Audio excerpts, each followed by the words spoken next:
नमस्कार। विद्या मंदिर में आपका स्वागत है। आज मैं आपको कवि देव द्वारा रचित सवैया का भावार्थ एवं प्रश्नोत्तर बताऊंगी। प्रस्तुत सवैया रीति काल के प्रमुख कवि देव द्वारा रचित है।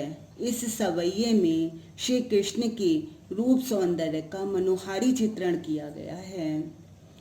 पायनी नूपुर मंजू बजई, कटी किंकिनी के धुनि की मधुराई। श्री कृष्ण के रूप सौंदर्य का वर्णन करते हुए कवि देव कहते हैं कि श्री कृष्ण के पायनी चरणों में मंजू नूपुर सुंदर पायल बज रही है। श्री कृष्ण के चरणों में सुंदर पायल बहुत ही मधुर ध्वनि कर रही है। कटी किंकिनी कैधुनि की मधुराई। कटी कमर में, उनके कमर में किंकिनी कमरबंद की धुन भी अपनी मधुरता से मन को आनंदित कर रही है। उनकी कमर में जो किंकिनी बंधी हुई है, करधनी बंधी हुई है, उसकी आवाज़ जो है वो मन को मोहित कर रही है, मन को बहुत ही आनंदित कर रही है। सावरे अंग लसई पट पीत, हिय हुलसय वनमाल सुहाई। श्री कृष्ण का शरीर कैसा है? सांवले रंग का है। तो श्री कृष्ण के सांवले शरीर पर पीत पट पीले रंग के वस्त्र लसई अत्यधिक सुशोभित होते हैं, शोभायमान हो रहे हैं। श्री कृष्ण के सांवले शरीर पर उनके पीले वस्त्र अत्यधिक सुंदर लग रहे हैं। हिय हुलसे वनमाल सुहाई, और उनके गले में वनमाल, उज्जवल फूलों की वनमाला बहुत ही अधिक सुशोभित हो रही है, बहुत शोभायमान है उनके गले में फूलों की माला। माथे किरीट बड़े दृग चंचल, मंद हसी मुख चंद जुन्हाई। माथे पर, श्री कृष्ण के मस्तक पर किरीट मुकुट विराजमान है। श्री कृष्ण के माथे पर मुकुट बहुत ही शोभायमान है। और बड़े दृग चंचल, श्री कृष्ण की बड़ी बड़ी आँखें बहुत ही चंचल हैं और शरारत करती हुई सी प्रतीत हो रही हैं। मंद हंसी मुख चंद जुन्हाई, श्री कृष्ण की जो हंसी है, मुख चंद, चंद्रमा जैसा मुख, चंद्रमा रूपी जो श्री कृष्ण का मुख है, उस पर जुन्हाई चांदनी के समान मंद हंसी मुस्कुराहट जो है बिखरी हुई है, वो भी अत्यधिक प्यारी लग रही है। जय जग मंदिर दीपक सुंदर, श्री ब्रज दूल है देव सहाई। अब कहते हैं वो जग मंदिर, यह जो संसार रूपी मंदिर है, उसमें दीपक जलते हुए सुंदर दीपक के समान श्री कृष्ण हैं और सुशोभित हो रहे हैं। श्री कृष्ण ब्रज दूल्हे, ब्रज के दूल्हा कहा है श्री कृष्ण को, तो उसके समान ब्रज के दूल्हे श्री कृष्ण हमारी सहायता करें। श्री कृष्ण हमारी जो पूरे संसार को सुख देते हैं, जैसे दीपक है वो पूरे संसार में रोशनी फैलाता है, उसी प्रकार से श्री कृष्ण भी सब और रोशनी फैलाकर हमारी रक्षा करें। अब प्रश्नोत्तर देखिए। कवि ने श्री ब्रज दूल्हे किसके लिए प्रयुक्त किया है और उन्हें संसार रूपी मंदिर का दीपक क्यों कहा है? कवि ने श्री ब्रज दूल्हे शब्द श्री कृष्ण के लिए प्रयुक्त किया है और उन्हें संसार रूपी मंदिर का दीपक इसलिए कहा है क्योंकि जिस प्रकार दीपक संसार रूपी मंदिर को सुशोभित करके उसके अंधकार को दूर करता है, उसी प्रकार कृष्ण संसार को रोशनी देकर उनके कष्टों को दूर करते हैं। पहले सवैये में से उन पंक्तियों को छांट कर लिखिए जिनमें अनुप्रास अलंकार तथा रूपक अलंकार का प्रयोग हुआ है। अनुप्रास अलंकार: कटी किंकिनी के, पटपीत, हिय हुलसई और जय जग, इनमें अनुप्रास अलंकार है। रूपक अलंकार: जय जग मंदिर दीपक सुंदर और मुख चंद, इनमें रूपक अलंकार है। निम्नलिखित पंक्तियों का काव्य सौंदर्य स्पष्ट कीजिए। पायनी नूपुर मंजू बजई, कटी किंकिनी कै धुनि की मधुराई। सांवरे अंग लसई पट पीत हिय हुलसई बनमाल सुहाई। काव्य सौंदर्य। प्रस्तुत सवैये में श्री कृष्ण के रूप सौंदर्य का तथा वेशभूषा का मनोहारी चित्रण किया गया है। ब्रज भाषा है, सवैया छंद है, भक्ति रस है, माधुर्य गुण है और अलंकार अभी हमने आपको बताए अनुप्रास अलंकार तथा रूपक अलंकार है। चलिए अब हम आपको कवि देव के प्रथम कवित्व का भावार्थ एवं प्रश्नोत्तर बताएंगे। कवि देव द्वारा रचित इस कवित्व में वसंत ऋतु को बालक के रूप में चित्रित किया गया है। दरबारी कवि देव बसंत ऋतु की कल्पना कामदेव के नव शिशु के रूप में करते हुए कहते हैं, डार द्रुम पलना बिछौना नव पल्लव के, सुमन झिंगूला सोहे तन छवि भारी दय। डार द्रुम, द्रुम पेड़, डार डालियां, पेड़ और उसकी डालियां उस वसंत ऋतु रूपी शिशु का पलना, पालना है, तथा नव पल्लव जो उसके नए नए पत्ते हैं वो उस पालने पर बिछोना, बिछोना है। सुमन झिंगूला, जो बालक ने सुमन सुंदर फूलों का झिंगूला झबला पहना हुआ है, बालक ने सुंदर फूलों का झबला पहना है।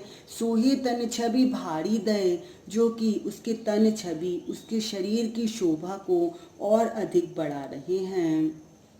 पवन झुलावे केकी कीर बतरावे देव, कोकिल हलावे हुलसावे कर तारी दय। पवन वायु जो है वो आकर उसका पालना झुलावे, पालना झुला रही है, तथा केकी कीर, केकी मोर और कीर तोता, मोर और तोता दोनों बतरावे मीठे मीठे स्वर में उससे बातें कर रहे हैं। कोकिल हलावे हुलसावे कर तारी दे, कोकिल कोयल जो है वो भी उसको हिला रही है और कर तारी हाथ से ताली बजा बजा कर उसको प्रसन्न कर रही है। उस बालक को कोयल भी हाथ से तालियां बजा बजा कर प्रसन्न कर रही है। पूरित पराग सो उतारो कर राई नोन, कंजकली नायिका लतान सिर सारी दय। कंजकली कमल की कली, कमल की कली रूपी नायिका लतान सिरदार अपने लताओं की साड़ी का पल्ला अपने सिर पर डालकर पराग, पराग के कणों को उड़ाकर राई नोन, राई और नमक से उस बालक की मानो नजर उतारने की रस्म अदा कर रही है। मदन महीप जू को बालक बसंत ताही, प्रातहि जगावत गुलाब चटकारी दय। मदन महीप राजा कामदेव, राजा कामदेव के बसंत बालक बसंत रूपी नन्हे शिशु को प्रातः काल गुलाब चटकारी दय चुटकी बजा बजा कर जगावत जगा रहा है। भाव क्या है? भाव यह है कि यहाँ बसंत को बालक रूप में दिखाकर प्रकृति के साथ प्रेम भरा संबंध स्थापित किया गया है। चलिए अब प्रश्नोत्तर देखते हैं। प्रस्तुत कवित्व के आधार पर स्पष्ट कीजिए कि ऋतुराज बसंत के बाल रूप का वर्णन परंपरागत बसंत वर्णन से किस प्रकार भिन्न है। इसमें क्या पूछा है कि यहाँ पर वर्णन किसका किया है इन्होंने? बसंत ऋतु के बालपन का, बालक रूप का वर्णन किया है। ये कहते हैं वास्तव में जो हम बसंत ऋतु का वर्णन करते हैं उसमें और इस वर्णन में क्या अंतर है, किस प्रकार से भिन्न है। प्रस्तुत कवित्व में ऋतुराज बसंत को राजा कामदेव के पुत्र के रूप में दिखाया गया है।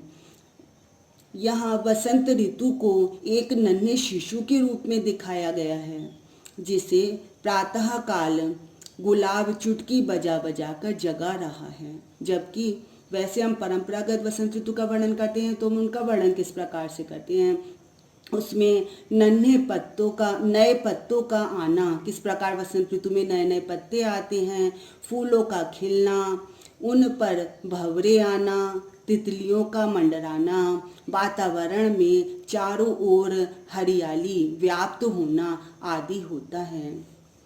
प्रातः ही जगावत गुलाब चटकारी दय, इस पंक्ति का भाव स्पष्ट कीजिए।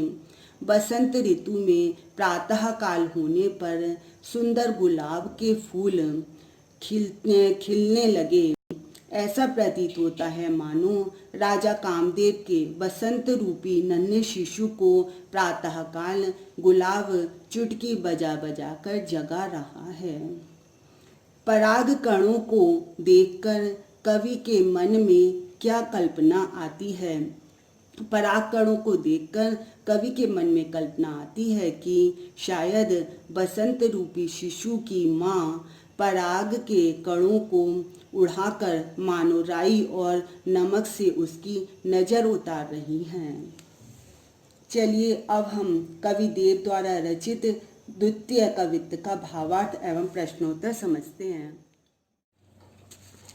कवि देव द्वारा रचित इस कवित्व में पूर्णिमा की रात में चांद तारों से भरे आकाश की आभा का वर्णन है।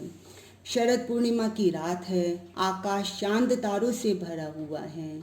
चांद और तारे से भरे इस आकाश की शोभा का वर्णन करते हुए कवि देव कहते हैं, फटिक सिलानी सऊ सुधार्यौ सुधा मंदिर, उदधि दधि को सो अधिकाई उमगे अमंद। कवि देव कहते हैं कि पूर्णिमा की रात में आकाश फटिक सिलानी सौ सुधार्यौ, आकाश संगमरमर के पत्थर से बने हुए सुधा मंदिर के समान लग रहा है। उदधि दधि को सो अधिकाई उमगे अमंद, दधि दही उदधि समुद्र, उसकी सुंदरता श्वेत दही के समुद्र के समान बहुत अधिक उमड़ रही है। आमंद वह कम नहीं हो रही है। बाहर ते भीतर लऊ भीति ना दिखइये देव, दूध को सो फेन फैल्यौ आंगन फरस बंद। अब कहते हैं कि इसकी सुंदरता बाहर से भीतर तक भीति ना दिखइये देव कवि कहते हैं कि वह बहुत अधिक सुंदर है और वहाँ पे बाहर से भीतर तक कोई भी भीति दीवार दिखाई नहीं देती। आशय यह है कि सारा महल पारदर्शी है। दूध कोसो फेन फैल्यो, मंदिर के आंगन में दूध के झाग के समान चांदनी का फरस बंद विशाल फर्श बना हुआ है। तारा सी तरुणी तामे ठाड़ी झिलझिली होती, मोतिन की ज्योति मिल्यो मल्लिका को मकरंद। इस सफ़ेद मंदिर में तारा सी तरुणी, तारों के रूप में तरुणी युवतियाँ खड़ी हैं, तारों के रूप में युवतियाँ वहाँ पर खड़ी हैं, झिलमिली होती और वह अपने सौंदर्य से झिलमिला रही हैं। मोतिन की ज्योति मिल्यो मल्लिका को मकरंद, ऐसा लगता है जैसे मोतिन की ज्योति मोतियों की चमक मल्लिका के फूलों के रस के साथ मिलकर प्रदीप्त हो रही है। आरसी से अंबर में आभा सी उजारी लगे, प्यारी राधिका को प्रतिबिंब सो लगत चंद। आकाश रूपी मंदिर का जो सौंदर्य आरसी शीशे के समान उजारी, साफ स्वच्छ और उजला लग रहा है। प्यारी राधिका को प्रतिबिंब सो लगत चंद, उसमें जो अपनी चांदनी बिखेरता हुआ चांद है वो प्यारी राधा के प्रतिबिंब के समान प्यारा लग रहा है। प्रश्नोत्तर। प्रस्तुत कवित्व के आधार पर बताइए कि कवि ने चांदनी रात की उज्ज्वलता का वर्णन करने के लिए किन किन उपमानों का प्रयोग किया है। चांदनी रात की उज्ज्वलता का वर्णन करते हुए कवि ने निम्नलिखित उपमानों का प्रयोग किया है। स्फटिक शिला, दही का समुद्र, दूध का फेन, मल्लिका के फूल और आईना। पठित कविताओं के आधार पर कवि देव की काव्यगत विशेषताएं बताइए। काव्यगत विशेषताएं देखिए, ब्रज भाषा का प्रयोग किया गया है, कवित्व छंद है, अनुप्रास, उपमा तथा रूपक अलंकारों के प्रयोग से भाषा का सौंदर्य बढ़ा है। कवि देव ने श्री कृष्ण के रूप, सौंदर्य, वसंत ऋतु तथा शरतकालीन पूर्णिमा का प्रभावी वर्णन किया है। तारों को देखकर कवि क्या कल्पना करता है? जगमगाते तारों को देखकर कवि को लगता है कि सफेद मंदिर में तारों के रूप में राधा की सखियां सजी धजी खड़ी हैं और अपने सौंदर्य से झिलमिला रही हैं। अगर आपको ये वीडियो पसंद आया हो तो इसे लाइक, शेयर और सब्सक्राइब अवश्य करें और क्षितिज के अन्य अध्याय देखने के लिए मेरी अगली वीडियो अवश्य देखें। धन्यवाद।